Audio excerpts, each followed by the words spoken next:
Roboteers, stand by. And so, Kat, what are you crocheting this week in the Crochet Corner segment? Well, Ben, I am crocheting a cupcake blanket. Ooh, delightful and nutritious. 3, 2,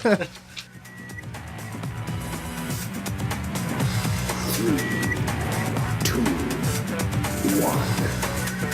Activate. Hello and welcome to our Robot Wars podcast that I am producing right here in my home studio. We have just watched the most recent episode of Robot Wars, and as we have been doing previously, we are going to analyse it battle by battle, blow by blow, and give you our opinions on what we saw and what happened. So, who have we got joining us today? Well, we've got our resident second right-hand man, whatever we want to call him, Mark. Say hello, Mark. Hello, Mark. Hello, Mark. We have the gorgeous, beautiful, and ever nerdy Cat. And today we also have a newbie in our forces, in the shape of the bearded, also beautiful, and also gorgeous Ben. I prefer the term glamorous, but thank you very much. I am also quite nerdy. You are quite nerdy, aren't you? Which is why you're here.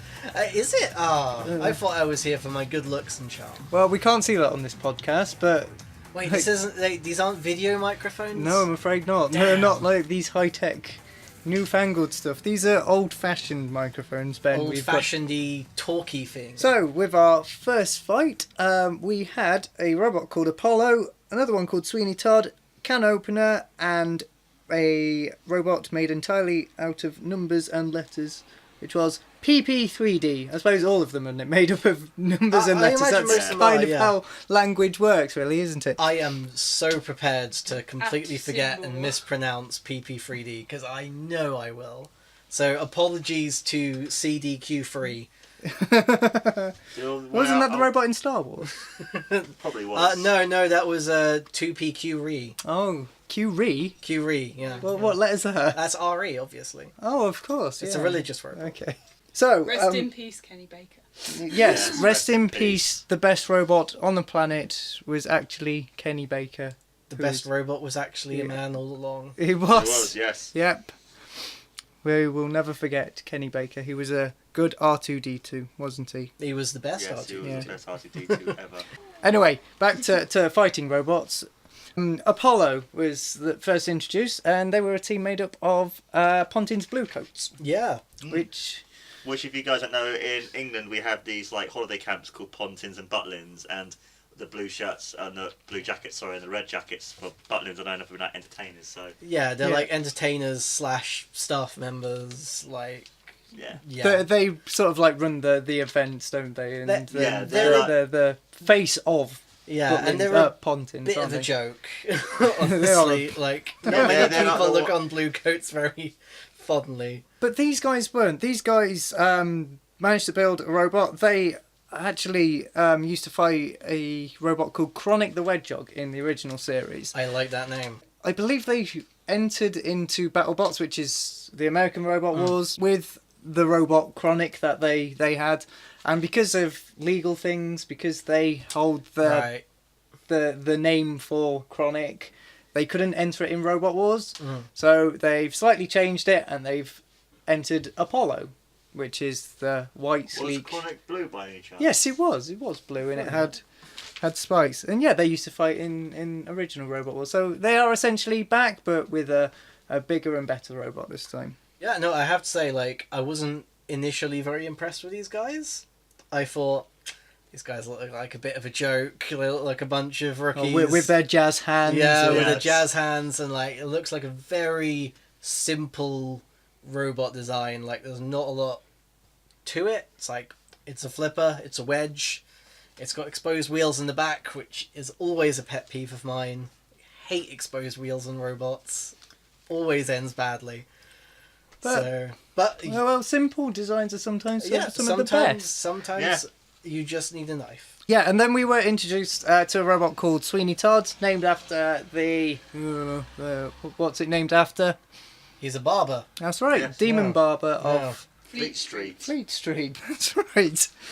And very interesting design robot. Little box on odd little wheels. Yeah, they were little they looked almost like little coaster wheels that you get on the bottom of shopping trolleys almost. Like. They are called mecanum wheels, these wheels, and they are omnidirectional. And the team member who was being interviewed at the time said that this robot could do a very unique thing. Instead of going forwards, backwards, left and right, it could crab left or crab right and go diagonally in like different ways that normal conventional wheels can't. So basically these wheels have like diagonal little rollers on them essentially, and it allows robots or vehicles actually, like I swear there's been like military vehicles that use a similar sort of thing, and it can essentially traverse in different directions rather than linearly. So it's just quite unique. Yeah, I could really see the appeal to it, and like there's a lot of potential in that kind of maneuverability, but the way they designed their robot was it has two angular saws either side of it, so it almost makes the fact that you can effectively circle and strafe an opponent redundant. Because I kind of see what you mean. That kind of that kind of maneuverability would be perfect for sort of an axe robot. Where you can need to be facing a specific direction at all times. Like, the ability to have an axe robot that's effectively constantly pummeling an opponent while circling them, like, that would be incredibly useful. But, yeah, on this robot, it was just kind of a gimmick. I mean, it was a unique sort of design. Yeah, it was an interesting experiment. But I suppose their biggest downfall was that they weighed 45 kilograms. They were a little box. They looked more like a little steel cardboard box. I think 45 kilograms is more middleweight weight class in robotic combat. It's just so tiny. Especially when these other machines weigh up to 110 kilos. Twice the size. But kudos to them, they entered it, and yeah, they had a stab at it. Like, they had a go. You can't fault them for that, and they had a good college try. But and then we was introduced to Can Opener again. Their original fighters. They fought in Robot Wars previously, back when it was under Craig Charles's reign. All that, and they did all right in their past, and they did fairly well in their new fights as well.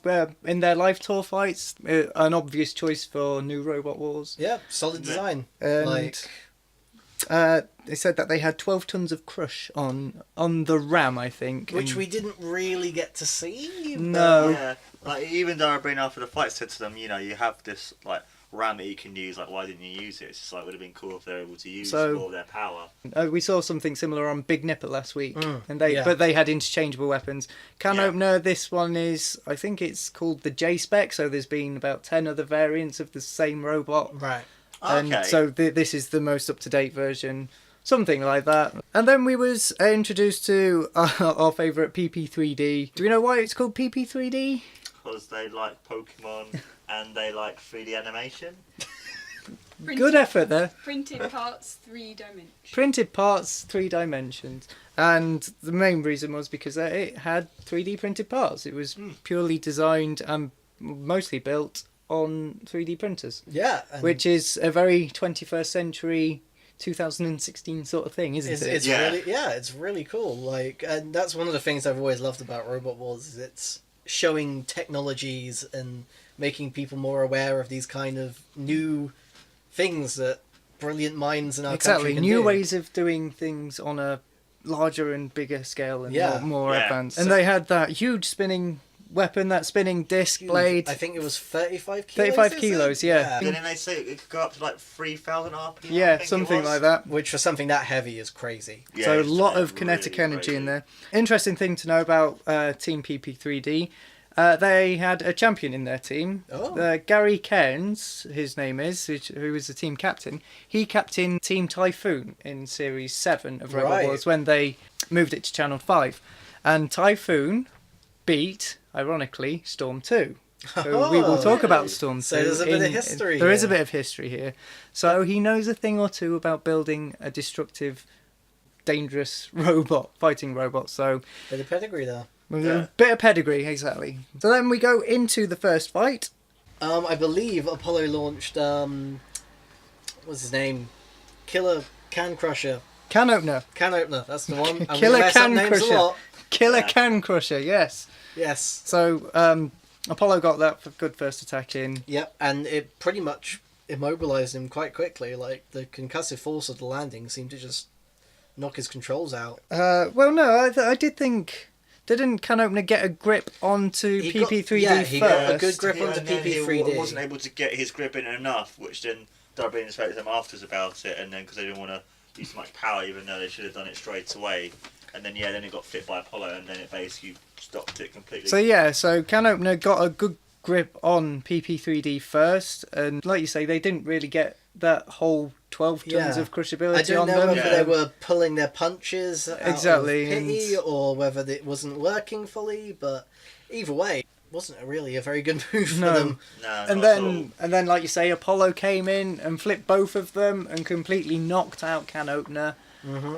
And, dead Can Opener was. Dead in the water. And we didn't really get to see Sweeney Todd do much No, of anything. Sweeney Todd No. kind of stayed out of the way. There was a few hits from PP3D on Yeah. Sweeney Todd. But I'm pretty again, sure there Apollo was- got a flip on him at some point. There must have been. Yeah.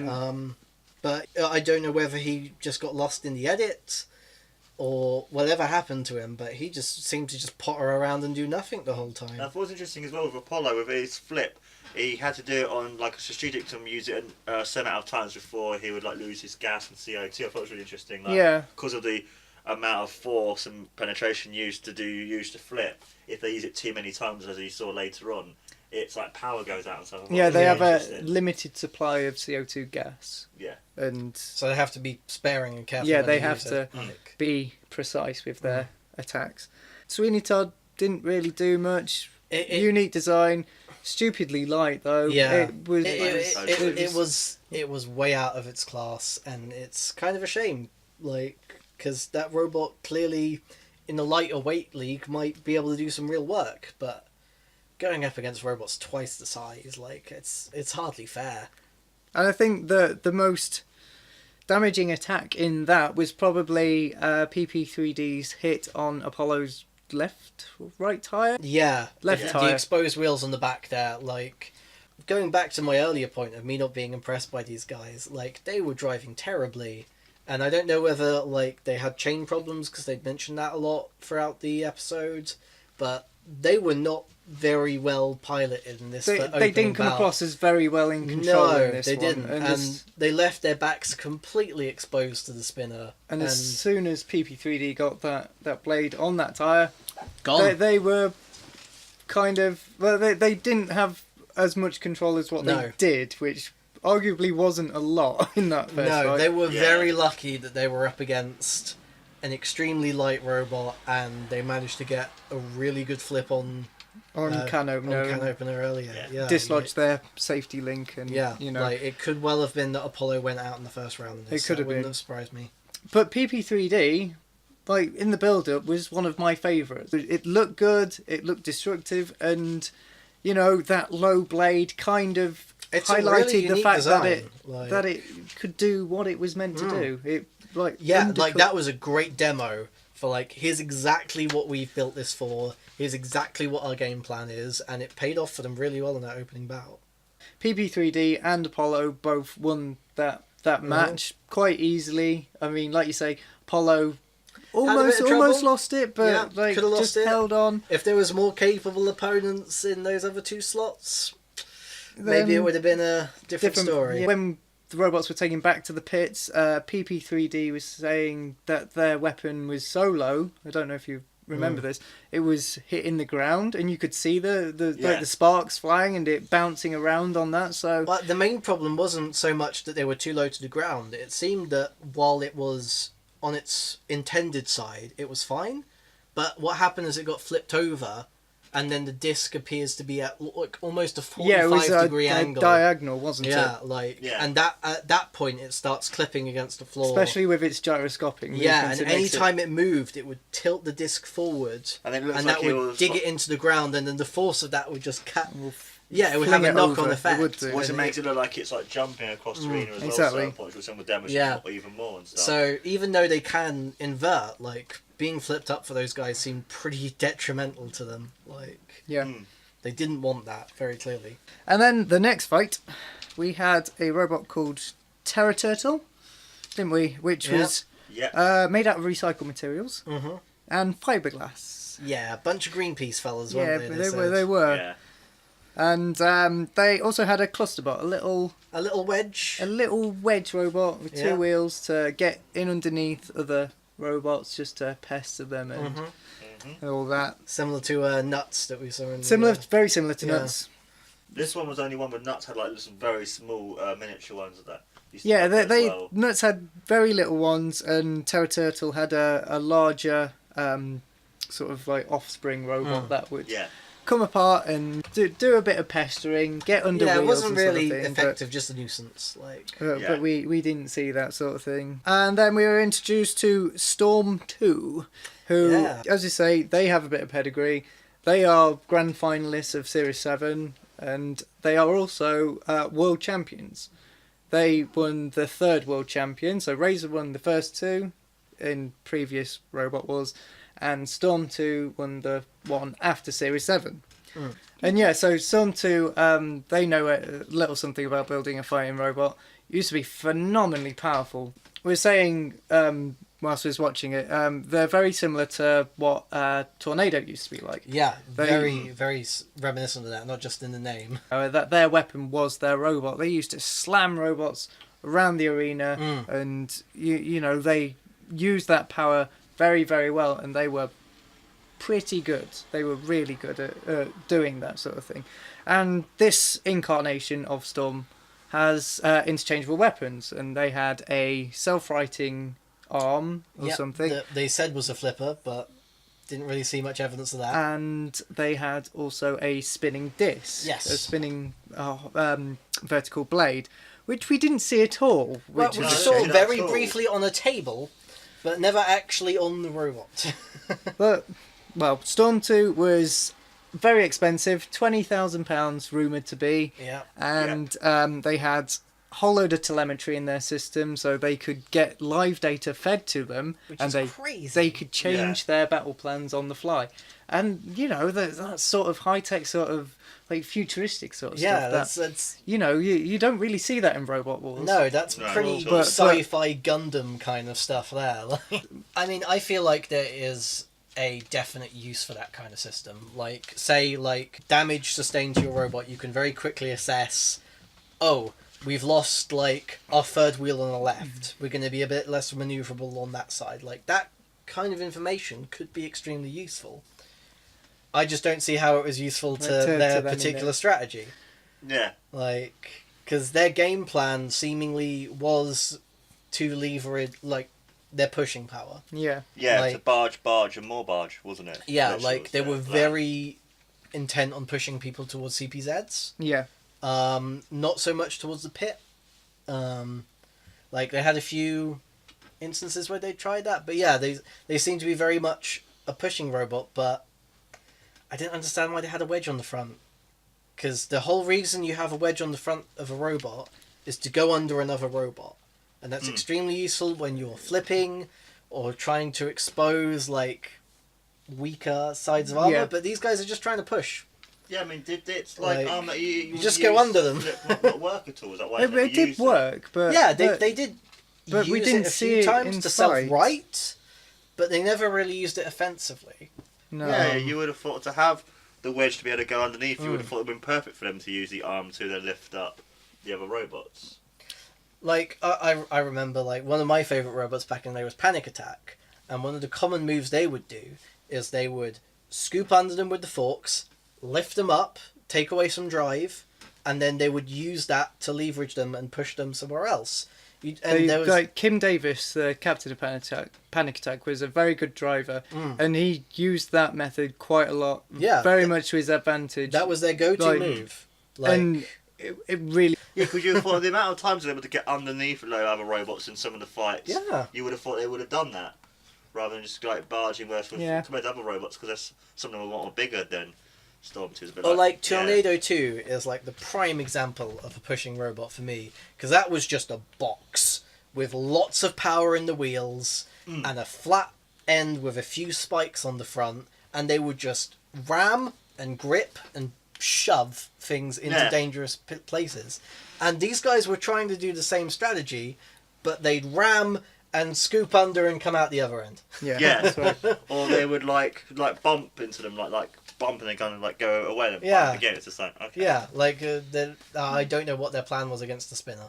Like, they just kind of hit it, and then just hit it again, and just ended up taking damage.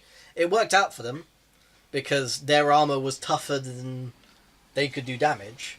Like, they were doing more damage to themselves from hitting them. I suppose so, yeah. Yeah, pretty much. We was also introduced to Sabretooth as well, weren't we? Very good looking robot. I loved the look of that Yeah. robot. It looked like Very an old nicely school JCB. It did, Like, yellow and black stripes, yeah. and Sabretooth also fought in old Robot Wars. They didn't really do very well in the past. But this one, for today. this one looked quite interesting. It had a spinning drum on the back and A gripping arm on the Yeah. and a front. flipping scoop. And Neither of which were. it was broken before it even went into the arena. They didn't have any means of self-righting, No. which is No. kind of a shame up against a robot like Eruption, which had a very powerful front flipper. Eruption Yeah. was my favourite, I think. I loved its design. I loved the little spikes. I absolutely adored Eruption, because that is exactly the opposite of what Storm 2 was in my book. Like, that is a robot that has a very exact game plan. It was designed very well. They It knew even what it had had to do. designs to deal with spinners. Exactly, And they it had. was- countermeasures. They thought about Yeah. what they're So- going up against. Eruption had a little pointy beak on the top, and Ben mentioned something that normally with flipper robots would normally get under the flipper but then go straight over the top with Yep. nothing to stop them. And you said that the little pointy beak thing stopped them from Yeah. driving over, so they could 'Cause- get in a good attack. I remember, like, back in the day, like, watching the likes of Firestorm and Really Big Cheese, and they were really fast flipper robots, and they would drive really quickly at an opponent, and if they weren't quick enough on the reactions of the flipper, the opponent would just drive over them Sail harmlessly over because them, they're a wouldn't they? wedge. But with that little hook just being there, like, that stops that from, like, that impedes that from happening greatly, and just gives you an extra, like, fraction of a second to react and go, right, flip him. Like, it's a really smart design. And even little things, like, they had little spikes running parallel to the ends of the robot, which were purely designed so when the force of the flipper would kick the back of the robot up, and the spikes on the back were springy, like they're probably just like something flexible, like some thin steel, and it would just flex them back and hold them just enough so that they could just come back down without much force on themselves. It saves the flip having to Yeah. self-right, so it Yeah, kept saves your CO2, so that- gives you more flips. very, very good design there. And Yeah. then they had their spinner buffers on the front as well. Yeah. They're supposed to be expendable when Pipehav spinner came in. Mm-hmm. And yeah, like very well designed robot. I've Yeah. seen Eruption fight. They are formidable in that little Yeah. arena in the live tours. So And they've got a very young driver as Yeah, well. he's He's 17. 17, wasn't yeah, he? been He's a driving schoolboy. since apparently they were saying like since he was 2. Yeah, and it showed that kid had a lot of experience, clearly. Yeah. Like, Loads of experience. is it 2 or 6? He said Been involved. 6, Is it- but involved since Oh, he was okay. 2. Yeah. this wasn't much of a match. I mean, Eruption flipped out Terra Turtle rather promptly. Yeah, they went Yeah. sailing out the arena. yeah. Double OTA. Oh, yeah. Yeah. Yeah. Out of the arena, which was always a fan favourite when I used Oh, to see it's- robots Oh, yeah, I go used to love hurtling that. over them fences. It's always a crowd pleaser when someone... And even this new arena has been designed to stop that. The only areas where you can flip a robot into the outer trench, it's called, is over them little gates that Yeah. allow the robots to come in. Everywhere else is a 6-foot high and bulletproof it's glass. sloped as well. Exactly, Like, so- it's all designed... Like, there's only 4 very small areas you can do that on. Exactly. And Eruption got a good charge in, and they knew what to do, and they disposed of Terra Turtle in the only way Very that they quickly. could do. Yep. Yep. They got them out of the arena. Yep. And poor little Sabretooth. Yeah. Poor little Sabretooth, they got flipped, and because they had no Shremek, They they just were sat there like a sitting duck. Yeah, sat there pretty like much. turtle on its back.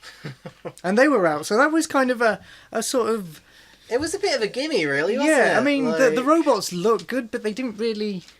do anything. They just took Yeah, it. they didn't really perform as good as what we thought. I No. mean, Storm 2, 20 grand, all this telemetry stuff. And it didn't really do anything. didn't It just really kind do of much. pushed a just- few guys into a Wasn't CPZ that ineffectually. the one Dara Brain said, well, you didn't really do anything. You Yeah, just they watched kind of- Eruption. They- kill off the Eruption competition. quickly just like flipped a Sabretooth once, it landed on its wheels, flipped it again, lands on its back, turns its attention Turns to to Terror Terror Turtle, Turtle. boom, scoop, out, Yep.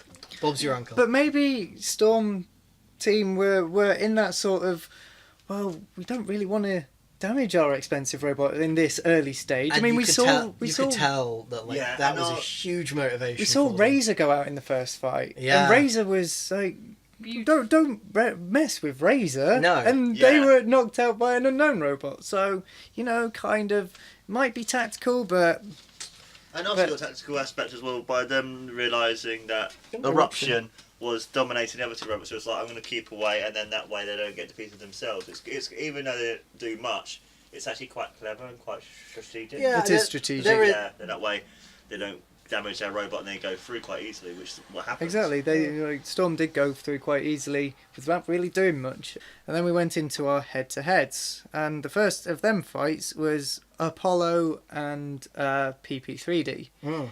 So we knew that PP3D could cripple at least Apollo very by easily. taking out Yeah. that back tyre. Yeah. I suppose it was the opposite. It was really, a bit of wasn't payback, it? It was a really. bit Yeah. of payback Yeah. with Apollo on PP3D. Yeah. It started off very well. PP3D wasn't allowed time to get that deadly disc spinning. Yeah, as Apollo- Apollo was straight in there, Yeah. weren't they? Yeah. Doing that classic anti-spinner technique of just get on them as quick as possible. Don't give them time. You don't want to be No. at the bad end of one of them blades because Yeah. it will ruin your day. That will.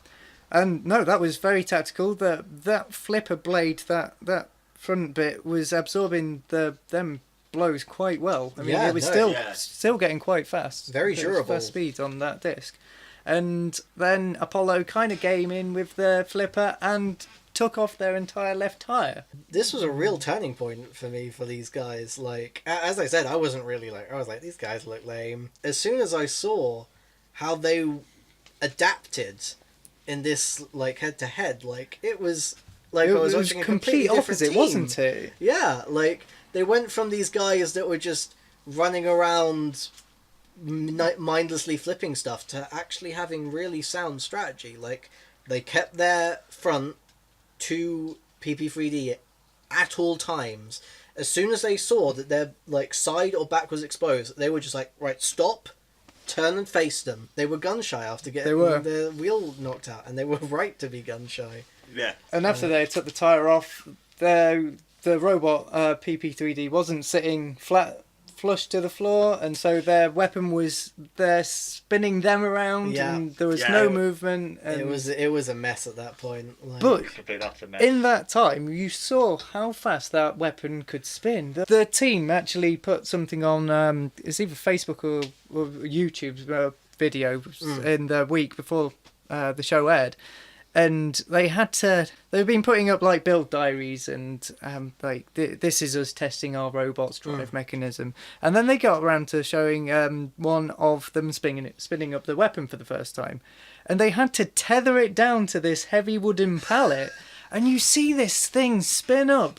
And it just, like, you know when things spin so fast that it looks like it's spinning backwards. Yeah. It Yeah. must have done that about 3 or 4 times. It was just getting faster and faster and faster.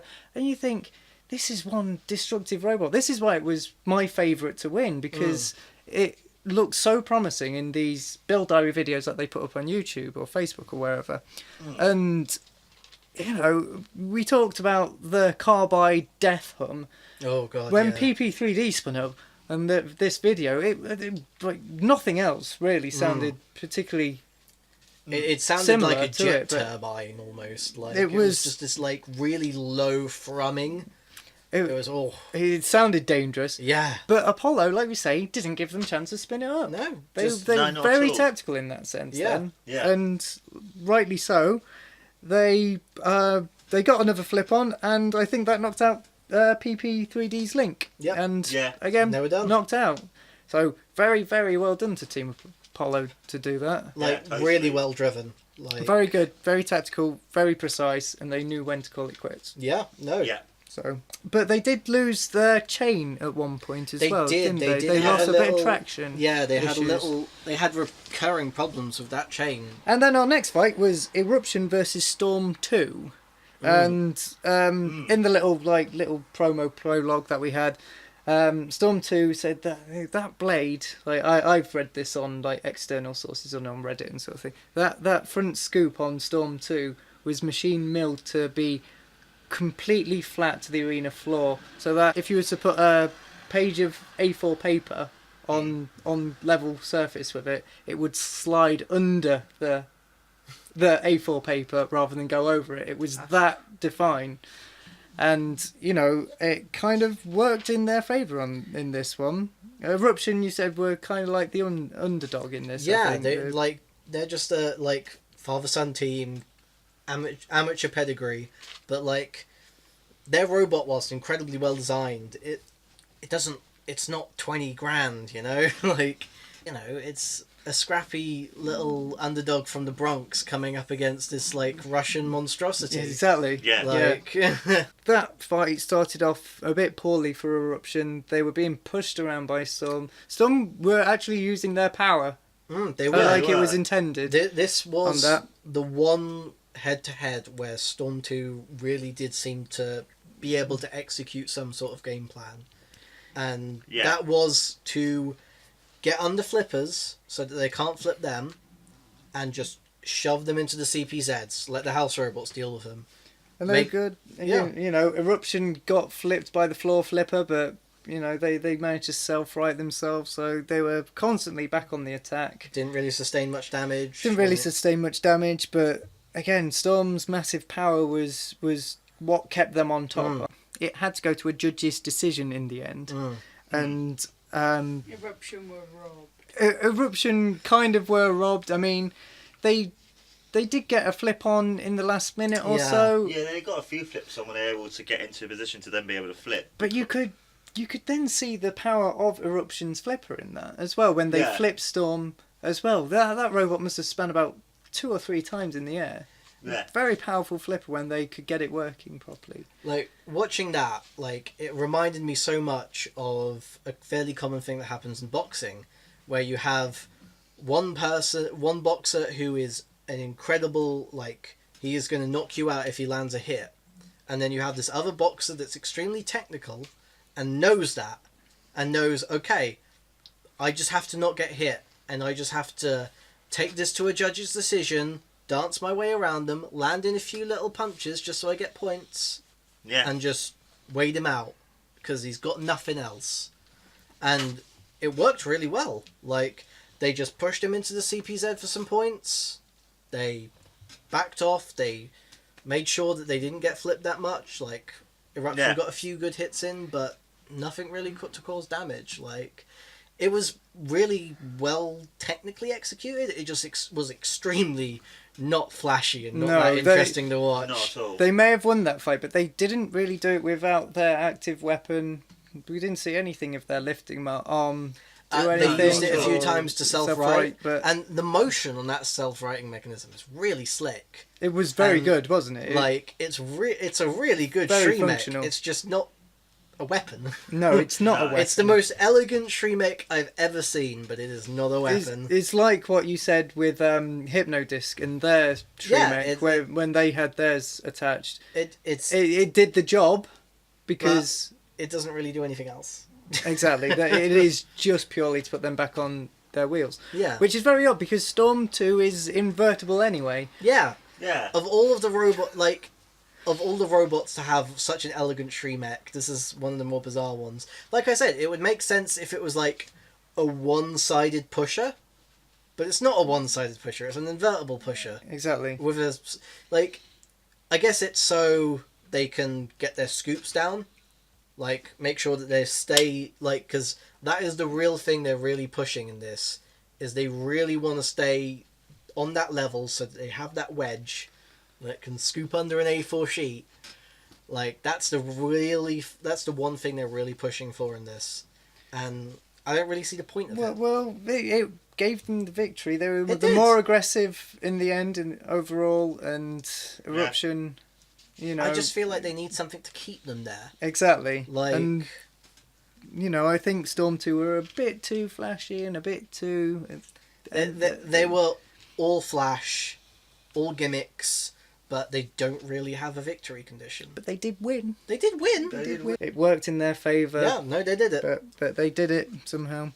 And then our next fight was a cracking one, wasn't it? It was. Yeah, Apollo versus Storm 2. Yeah. And, you know, we got another powerful flipper Yeah, no, against the little snappy Rambot. And this was great. I love this fight. This was Yeah, I did as probably well. my favourite fight I've seen in this series. Yeah. No, it Yeah, was like- bloody good. This You know- was an amazing bout.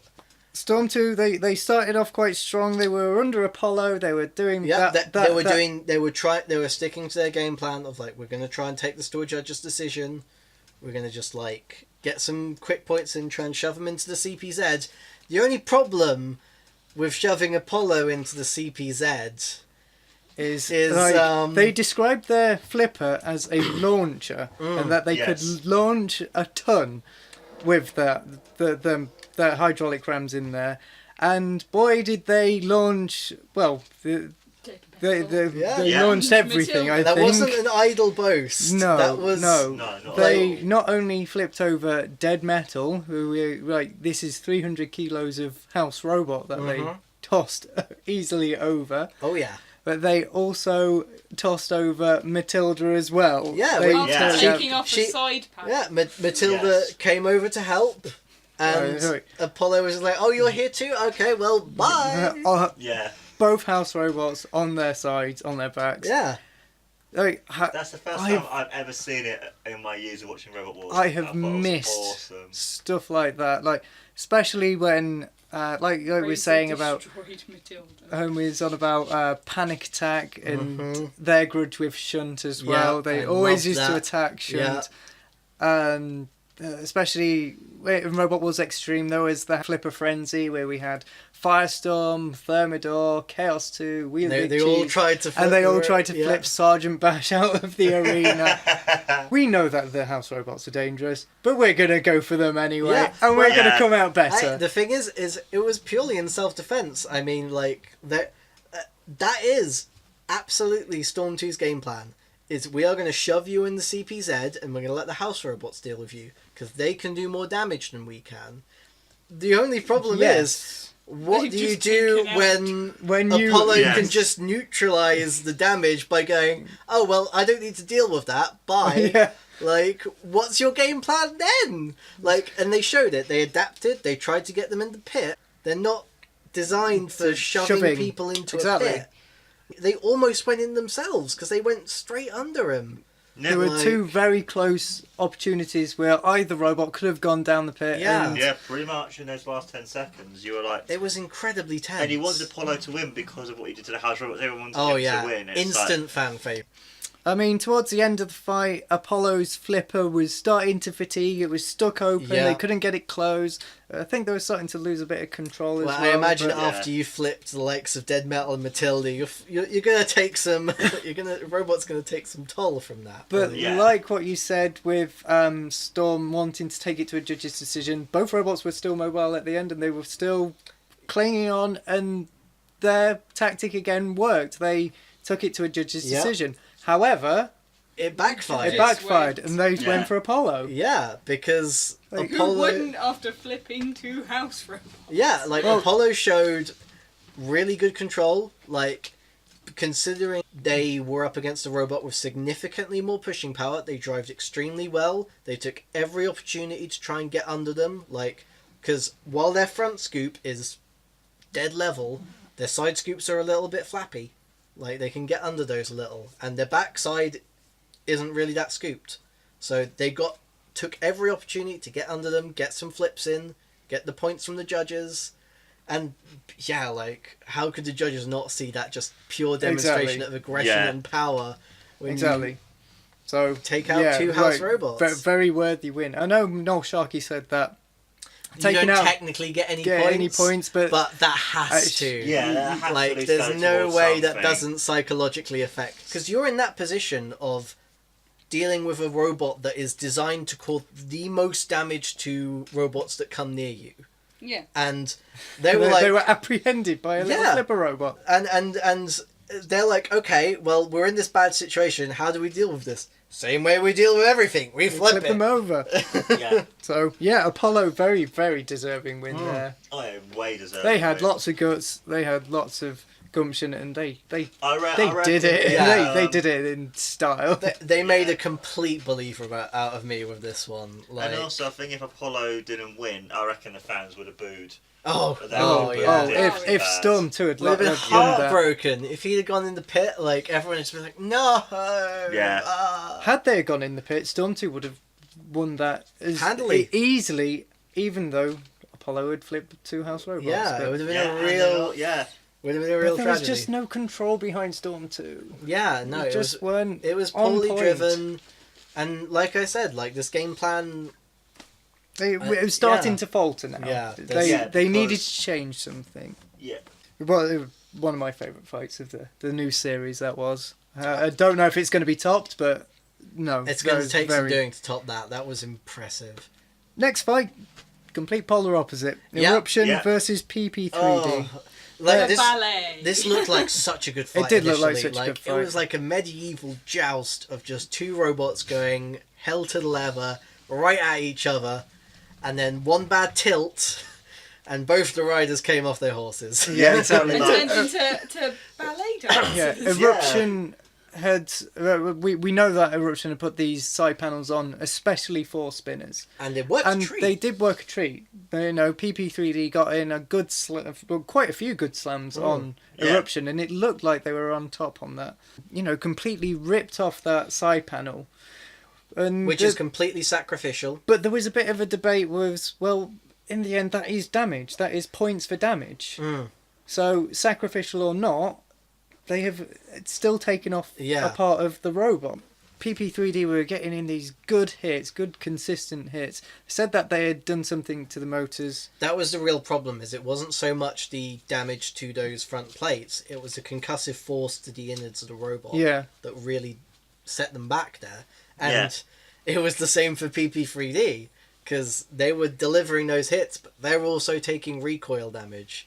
With a weapon that big and that's powerful, like, if you take too many hits that don't destroy the robot, you're going to end up destroying yourself first. And we saw that both of them were crippled and neither of them could move forward, and they was left idly spinning. Yeah, they just both had opposite sides of the arenas. Yeah.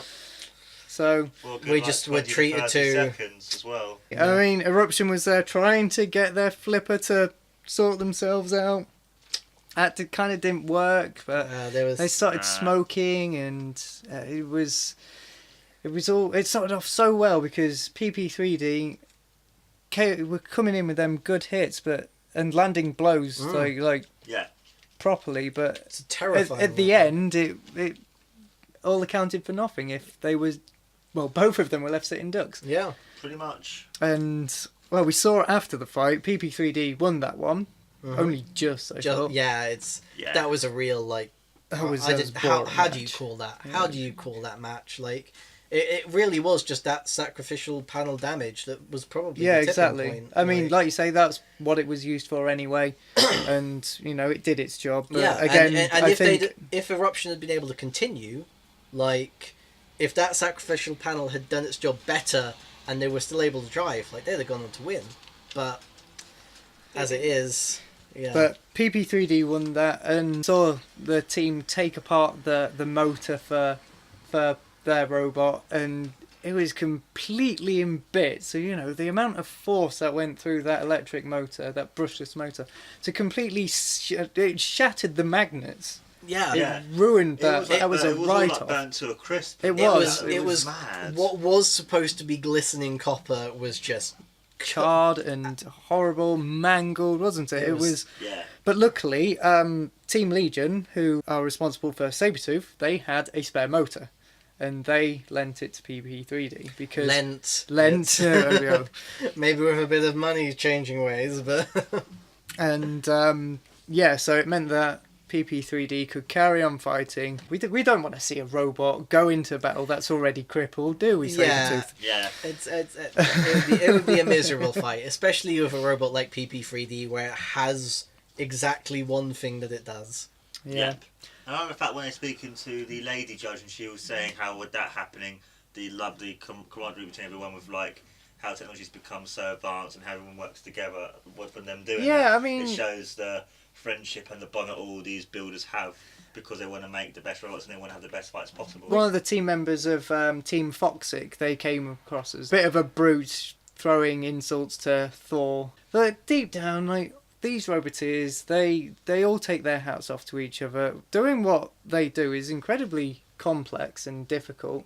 And you don't want to fight a robot that's got no chance. You want a good, even, balanced match. Even if you know you're going to wipe the floor with them in the end, you want them all on a level playing field. Satisfaction to know that you beat them at their best rather than being like, everyone's saying you probably wouldn't have won if they were at their best kind of thing. Yeah, like them at their best. If you won, then you know you would have been the better robot. In the past, there used to be some sort of teams used to help each other out. Bigger Brother got decimated by Hypnodisc in Series 5, and Bigger Brother went on to win that fight before facing Razor, and everyone in the pits apparently was helping to fix Bigger Brother up for their grand final fight, even though Hypnodisc had tore off their flipper, cut huge gouges in the side of Bigger Brother, but they got Bigger Brother back up and fighting, and, well, the Series 5 grand final went to a judge's decision in the end. So, the camaraderie in the pits is very good. However, some teams don't really see it that way. Pussycat team and Team Razor were one of the teams who didn't really used to get on with each other. Razor always used to have a gentleman's agreement, let's say. When a robot was immobilised, they used to back off, know that they'd won, gracious in defeat. We've beaten you. Took the wheels off Milliambug. Yeah, they took the wheels off Milliambug, but once they knew that robot was immobilised, they backed off. Yeah. It's the house robot's problem now. We're not going to destroy it. They had this horrible grudge against Pussycat team because Pussycat didn't used to do that. They used to continue destroying robots after they won. Right. And in their teams in their fights with Razor, they would constantly do that. They would keep on destroying this highly polished gleaming chrome beaky machine, and Ian Lewis, who was the captain of Razor, he used to get frustrated at this. He said, no, this is our gentleman's agreement. We don't do this. We wouldn't do it to you. Why are you doing it to us? And Pussycat would always go, it's Robot Wars. We're supposed to be destroying you. And that used to create quite a lot of friction. Yeah. And, maybe because it's in its infancy, this reboot of Robot Wars, we haven't really seen any rivalries form yet. It's a bit early. Maybe in the next series. Maybe Dead Metal, Matilda and Apollo might maybe. Yeah. But it's good to see that these teams are all helping each other, because at the end of the day, we all want to see good fights. This is what makes great entertainment and good television. Totally. They're all there for the same reason. They're all there to put on a show and to show that their robot is the best and the biggest and the coolest and the strongest. If you're going up against someone that has been beaten to hell and basically can't do anything, you might as well be going into the arena against a Ford Fiesta. And the fact that teams are actively helping each other out and say, no, we want you to get in there and we want you to destroy each other, because that's Robot Wars, isn't it? We want destruction. That's what the people are here to see. They want blood and oil and sparks. Our next fight was the tussle between two powerful flippers, Apollo and Eruption. Yeah. So, last week with TR2 and Dantom Kier, it was a similar sort of format. Two very powerful flippers against each other. And the complaint was that because the warehouse is very cold, it doesn't allow the CO2 to react properly. And their flippers couldn't get very good solid attacks in. Yeah. However, this was complete opposite of what happened last week. Eruption and Apollo, both very good flippers, and they were consistently powerful. They could prove that they could use their supply well, despite the coldness of this arena warehouse or whatever. And two very evenly matched robots. Eruption had taken out Terra Turtle in the first out of the arena of the new series, and Apollo had flipped 2 house robots. Yeah. So both of them very evenly matched, Very clearly proven. Very clearly proven. And so very even sort of back and forth battle with these two. One of the things I did find interesting is I noticed that Eruption had actually stripped off a lot of its extra armor plating for this match. I don't know if you noticed. Yes. But Yeah, I did. like the front plates were gone, like some of the spikes were gone, the gripping claw was gone. And I found that really interesting. Like, because they're going into a match against another flipper, they realise, okay, we don't need as much of this stuff. We might as well lose the weight, gain a bit of extra speed and manoeuvrability, because it's going to be more about who gets under who the quickest. Like this team was just, they really know their robot and they're really smart about strategizing and making a game plan. Like, I really like that about Team Eruption. Eruption were very controlled in this fight. I thought they landed. Didn't they land a good blow on Apollo into the floor flipper, which threw Apollo across the arena. But of course, Apollo could self-right easily. Yeah, really good ring awareness. So the very evenly matched tussle this was. I would say this would have been a hard match to call had not Apollo not lost drive and their flips at the end. Yeah. Yeah. I mean, you could see Eruption itching to kind of get in there and try and flip them out the arena again. It's like, we're gonna get under you and flip you out. But the Apollo is kind of saved by the bell, let's say. Yeah. Yeah. And they did lose drive. They It did was that become. damn drive chain again. They weren't having a lot of luck with their. They drive. really weren't. No. Even though No, they not at showed all. a lot of promise with their control around the house robots and in previous matches, again, they weren't really having a lot of success in this match. It was very unlucky. And as such, they lost this one, Apollo did. Eruption, Eruption had the lower ground clearance, so they kept on getting under Apollo. They were constantly on top, even though they were underneath, but... Yeah. But Apollo still managed to get a few good flips in. Yep. But Yeah. Eruption just completely dominated them. Brilliant performance. so they won, but it wasn't enough to. It wasn't enough. They needed a knockout. They needed Yeah. a knockout. Like, they needed to flip them out of the arena or push them into the pit, but... The next fight meant that Storm was against PP3D. So, very odd sort of Yeah, this design was a on this. weird one. Very low robot Storm 2 and very low hitting weapon on PP3D. Yeah. Yeah. Again, PP3D tried to get in a few attacks on. Well, they didn't really have the initiative on this one. Storm tried to do the usual tactic of harass the spinner, don't let him speed up, but the problem, seemingly, is since PP3D's spinner is so low, every time Storm tried to get in on them, like, they would just bounce right off. Exactly. And they yeah. would both, and it caused a lot of separation, which meant that PP3D could start to spin up again. But the problem, was although Storm's strategy wasn't necessarily very well, because they just keep ramming into them and with no impact, PP3D's build just kind of failed them, because Storm's armor was just tougher than their weapon could very, deal very damage. tough. Yeah, and like you say, because PP3D was bouncing all around the arena. Like, did you see the damage on Shunt's bulldozer blade? Oh, Like, yeah. that was Tense. it was crumpled, wasn't it? It The was power properly... of that weapon is crazy, but the problem is Storm was so heavily armoured and they kept on ramming on the front, which is their most heavily armoured point, and it's an angled surface, so that distills the energy. It just bounces off. Exactly. Almost harmlessly.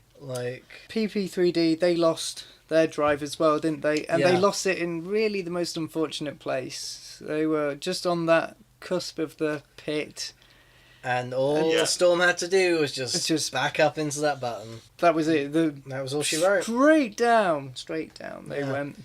So, although Storm 2's tactics of consistently ramming and being generally annoying, it was working, but not very creative and not very stylish. But it was Yeah. working, and could they keep doing that in their next battle against Yeah. Apollo? Yeah, in the PP3D really lost to their own weapons' destructive power. Like, It was essentially destroying itself. it really was. You but- could hear when the blade was dislodged slightly that it was like hitting the arena jarring floor, and and Jonathan Pierce said it sounded like a steam train, didn't it? A Yeah. steam engine, Yeah. and you could hear that something in there wasn't running smoothly. So yeah, like their weapon was too destructive. It was starting to destroy itself, and sometimes your own yeah, parts it's break. like it's Every yeah. action has to have an equal and opposite reaction. But yeah, like it's you That- you have that much energy and you try and put it on something else. There's going to be some energy pushing It's back on gonna go somewhere, and Yeah. some of it's going to be dispelled into Yeah. you. And unfortunately, that's kind of what happened with PP3D. That was their Unfortunately, because like I say, like they look so good. Their weapon looks so destructive. I really liked their design, except for the exposed wheels, because that's a very big pet peeve of mine.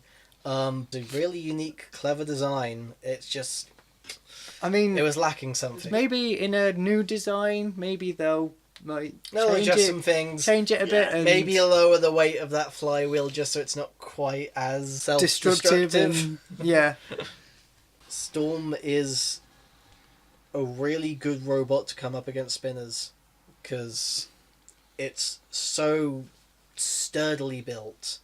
Like, it's like a tiny little fortress. It I doesn't suppose. Yeah, it doesn't have much offense, but the defense is very. it's almost impregnable. Do you think they would have fared better had they put their like spinning weapon on? Maybe, but I really completely untested. We didn't see it. We don't know how we have effective no that would have idea been. Yeah, Spencer don't know how effective I mean, it could have been. I really felt like they were Could have been lacking. Rubbish, Like I mean- they were lacking in offense. Storm 2 won that one. Yep, never. Yeah. Again, like just good awareness. Seeing that they were on the pit, didn't even need to take it to the judge's decision. Like the Exactly. usual plan. Yeah, they Right. they knew what to do and they did it, sort of Yeah. thing. Yeah. Right.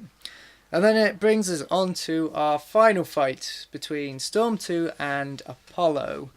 This is interesting because you said that Apollo didn't really come across as very. They didn't come across as being particularly that good No, when they were introduced. they really. I really didn't think much of these guys. Like when I first saw that robot, I was like, this is a goofy, like really simple, bare bones design. It's a wedge and a flip, and it's. I've seen this robot a million times before. Like, what makes this one unique? Yeah, exactly. And what became apparent was, while they had a rocky start, they had really good control over their robot, and whilst it was a simple design, it was a really powerful flipper. It was They just adapted. They learned. They really quickly adapted and learned from their mistakes. And that's kind of the good thing about Robot Wars. You can see the progression of. I mean, when they started, it wasn't very controlled. They weren't very aggressive. They just kind of got by on their skin and their teeth. Yeah, they And- kind Yeah. of did some flips when the opportunity came to them. And then in that match against Storm 2, Yeah, they ironically, really- before they came into their own. They really found their niche. Well, yeah, and really good control. They really learned. Okay, it's not so much important as to where we are in the arena, as long as our flipper is facing them. They were very controlled in that retrospect. They always kept Storm 2 in their sights, and they Yeah. didn't deviate. Maybe they deviated a bit when they flipped Shunt over, but I mean, here's the thing: being from a show businessy sort of background, they said it themselves. They wanted to put on a show. and they certainly And they did, certainly They did. really didn't did. they? I mean, For flipping 3 of the 4 house robots over, that's pretty impressive, though. Yeah, could they I flip was to kill a lot? begging- I was begging reckon for it the they whole time. could. They say they can flip a ton. And he's Yeah. what, 750? 750 kilos. So I reckon they it'll could. be fine. It was always a claim by Roger Plant of Wheelie Big Cheese that Wheelie Big Cheese could flip Sickle a lot, and they didn't prove it. Like Mr. Psycho in Series 6, when he was introduced, Mr. Psycho was flipped by Firestorm. Yes. We say flipped, or they Tipped. they definitely tipped him over. Incapacitated him. Sickle is the only house robot in the entire run of Robot Wars never to be flipped by anyone, a competitor. So it would be a bold move to try Yeah. that, but And not impossible, I don't No, think, if they can flip a ton. I really hope that they have an opportunity to show off whether they can actually do that. Apollo, they got in some good, decent flips on Storm 2. They got Storm some good 2 Oh, yeah, flips. loads of amazing Once- flips they did. Once Storm 2 was upside down, then, that wedge wasn't It's running on the it's floor. useless. It was, It's nothing at that point. It's just a box. and then the deciding flip at the very end, Out the arena. out of the arena. Beautiful. Absolutely Yeah. poetic. Cherry on the cake. Apollo learnt from their mistakes. They Yeah. quickly realised, okay, our back's our weak point. Always keep the front to the front. Like, if we're going to get pushed, fine, we'll get pushed. We're going to turn around and we're going to flip whoever's there. Whether it's a house robot, whether it's you, like, who cares? We're going to flip them. Like, Storm Exactly. had Yeah. a game plan and they stuck to it Yeah, religiously. they and stuck it to that was- throughout the entire yeah. fights. They didn't budge on anything apart No, from they didn't. And put it- them into the hazards. They learn. didn't. Yeah, They but didn't you would've learn. thought they by didn't try and them- change it up. But you would have thought with them saying they have this power and this technology that lets them know what to do next, you would have thought they would have maybe changed their strategy at certain Exactly, points. It's just so- like, you spend all this money and all this stuff for this robot and you don't change your strategy at all. What's the point of even having that in the first That place? is a very good and very valid point. Like, they didn't try and shake it up. They didn't try and do anything different. And like, in the end, that was their final nail in the coffin because Yeah. they didn't change. Apollo got in that final blow and sent them hurtling out of the arena. Oh, yeah, adapt totally. or die. Like, Adapt Yeah. or die. like It's kind of like what happened with Chaos 2. A lot of robots were like, well, even Chaos 2 and Hypnodisc, a lot of them were made out of thin materials and weren't very well adapted. Chaos 2 came in, flipped them all out of the arena. Hypnodisc came in, shredded them to pieces. shredded Yes. them to pieces, and then the robots that came back in subsequent fights, they had stronger armor, they had self-righting mechanisms, they were equipped to fight robots like Chaos 2, like Hypnodisc, because that was all the range. Flipper robots became a lot more popular after Chaos 2's reign. Yeah. Spinning discs became a lot more popular after Hypnodiscs. Crushing weapons became more Crushings popular after were Razor. like Ming Yeah. 3 famously put a crusher on, and a lot of, we call them copycats. Do we call them copycats, or do we say inspired by? I think It's it's I inspired by reckon- because yeah. they've shown they can be very successful and people want to try and get. But it's good science. Yeah. You see someone successful at an experiment, you try to replicate it. yeah. Could Apollo go all the way? It's tricky because it's an incredibly strong robot. Like, that flipper is incredibly lethal, but the robots we have that Who have we got also so gone far? to the We've got finals. Carbide won the first one. Yeah. Shockwave episode 2. Yeah. TR2. Yeah. TR2. TR2, yeah. And now Apollo. We've Yeah. only got one. We have 3 flippers. Well, we Like- kind of have 3 flippers, don't we? Shockwaves has more of a Shockwave's- lifter. Yeah, sort of it's thing. a lifter. Yeah, I mean, it's more of a pusher. So got the 2 flippers, Hmm. TR2 and Shockwave, both very powerful. and carbide. Carbide spinning bar, which Yeah. is dangerous, but could it become? Yeah, could see- it be apprehended by certain Yeah, weapons? it's like, I don't know how Apollo deals with carbide. Like, Unless carbide has the same sort of faults Hypnodisc has and just immobilizes itself. yes, that's Then- that's the main thing that Apollo could have going into it is if they can like Be get on reliable. it, get on it quick, don't let it spin up, and flip it and make that like as soon as that like spinning motion is happening at the same time that they're not stable, like that's going to cause them problems, and that'll give them an opportunity to get in there, flip them again, keep on them. Exactly. I don't know. It's a good machine. It's piloted decently. It has its weaknesses. It's not very reliable. It's got a big. But you could say Spot on about the that about back. the only robot that has like completely dominated is TR2. They won every one of their fights. Yeah. Yeah, he did. And that was a complete case of a robot that, whilst maybe not the best built, maybe not the best designed, piloted perfectly. Yeah. Like, that boy didn't make a single damn mistake. No, he didn't. Not at Like, I it mean, was they incredible. faltered in their first fight. They weren't on point in their first fight, but after that, once they got Just their flipper working, they were fine. Didn't make a Yeah. single mistake. But when you have someone that is that comfortable with what they're driving and Exactly. is that competent and that confident, like, you could beat anyone, really. Exactly. Like, all. Yeah, totally. It's anyone's game at the moment, really, Yeah, isn't it's- it? yeah. We've only got one more heat to go, and we've got a good round number of like different sorts of weapons. Like we've got Shockwave, who's very powerful and low, can utilize the Storm 2 sort of, yeah, Shockwave has Storm 2 done right. Like, and of course we've got a wild card as well to go with them. Yeah. So I think it's decided on the finalists of the heats. So right, okay. So I think for me, 4 should go through. 4 looks still to be very. Like, that was a really very well designed robot.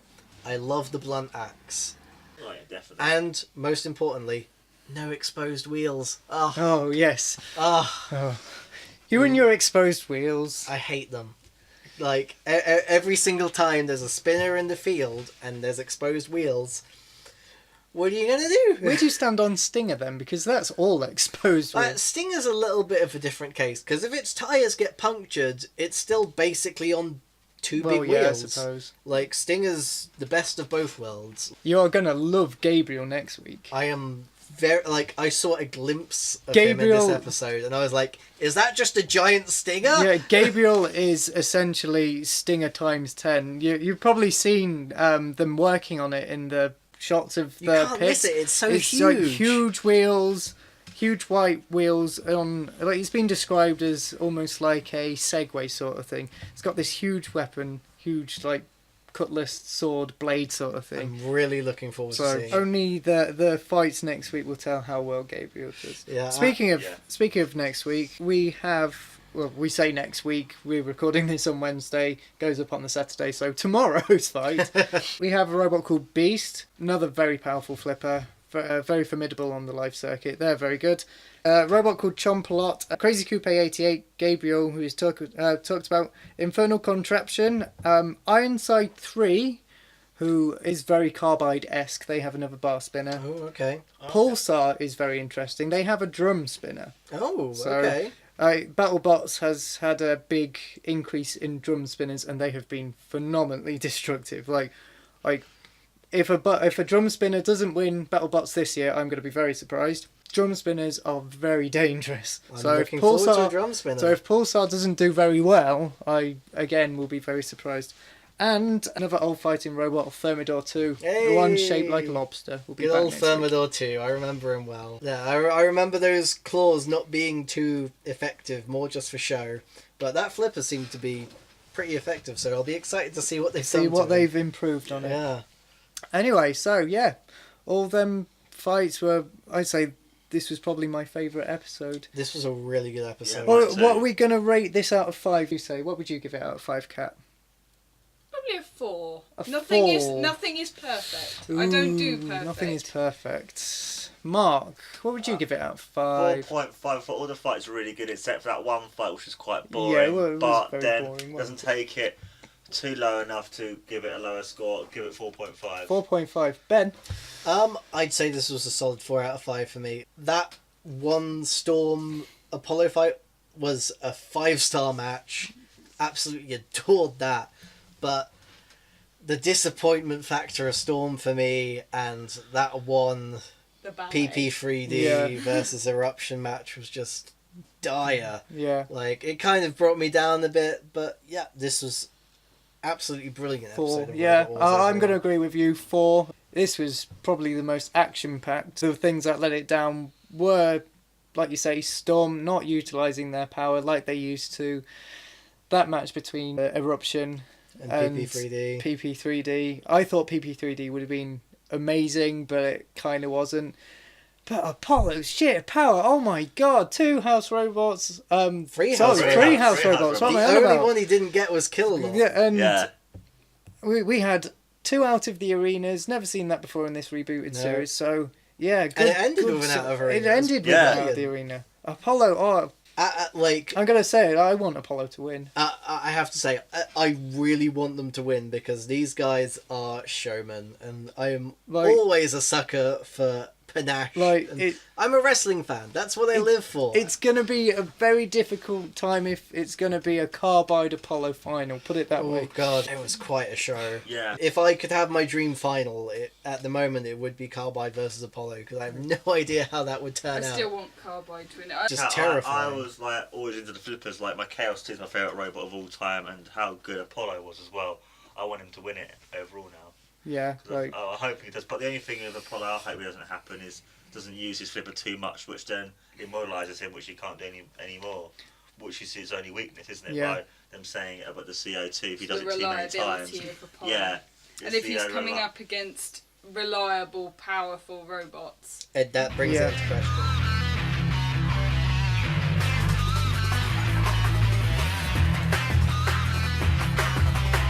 speaking of making robots, Your robot. my robots, I haven't really done much this week. Your because- thingies arrive. My thingies did arrive, my battery, Naturally, Actually, is it My- a nugget? naturally. my battery eliminator circuit connectors have arrived, which will hopefully allow me to connect my battery pack to my receiver. And apart from that, nothing else has come through the post. I'm still waiting for my wheels. They're like the important thing. Because I don't know how big they are. I can't gauge how. As long as they're not exposed, I'm cool. They're not exposed. Okay, we're good. I've not told you about my design. No, you've Yeah. not. I'm looking forward to it. Get ready for this. Oh, It's called Chop Suey. okay. What's it made out of? Can you guess? Uh, It's quite small, so is it made out of chopsticks? no. Is it made out of old System of a Down CDs? No. Third and final chance to Ooh. Chop Suey. What does Chop Suey normally come in? Oh, is it made out of cardboard? Oh, you're so No. close. No, it's actually made out of a takeaway container. Oh, okay. So, like, turn that upside down, put a board on the underside, or maybe I might use the lid. Mount the motors, servos, all the electronics on that. You got yourself a robot. I'm thinking of like putting a spinning disc on it, made out of it's a gherkin jar lid. But I don't Wow. know if I'm. What's that awards for like really rubbish robots that you get? Oh, the Hebicon. Yeah. The Hebicon Robotics. Yeah, this is like a tournament made for like robots that are specifically made badly. They're put in a sumo fight, and they basically go at each other until. I do vividly remember this. Very low budget. It started off in Japan, I think, it and did, you know, people were entering robots made out of electric toothbrushes, and Yeah. someone even won an award in Japan for such bad robotics because they left their robot on a train and couldn't collect it, and so they went to the pub and had a pint. And they sent a picture. They sent a picture to the judges and say, I can't find my robot, this is my submission, and she won an award for it.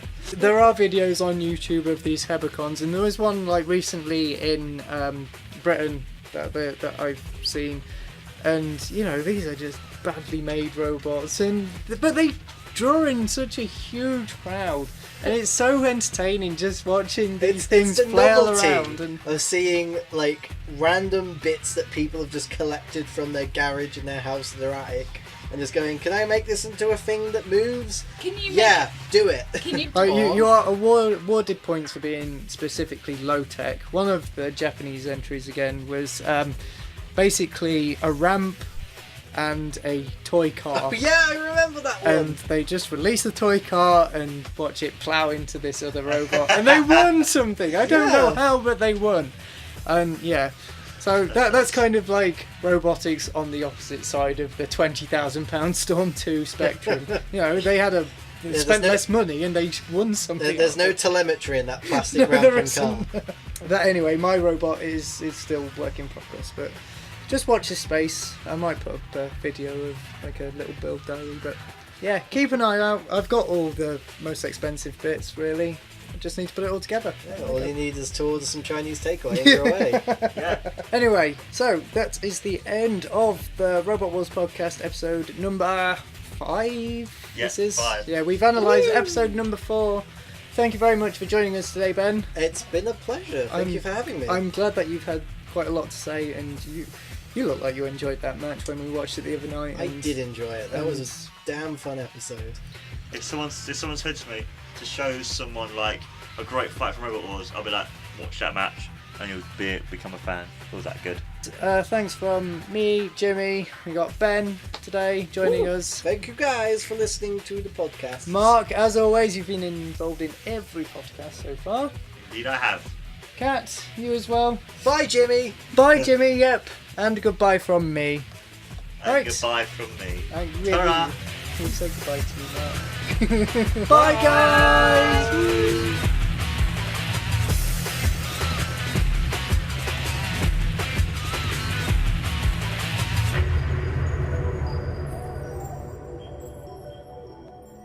Cease. You sold me on this by telling me this was a crocheting podcast. Yeah, go on, Cat. This Go is on, all go on, lies, Cat. Jimmy.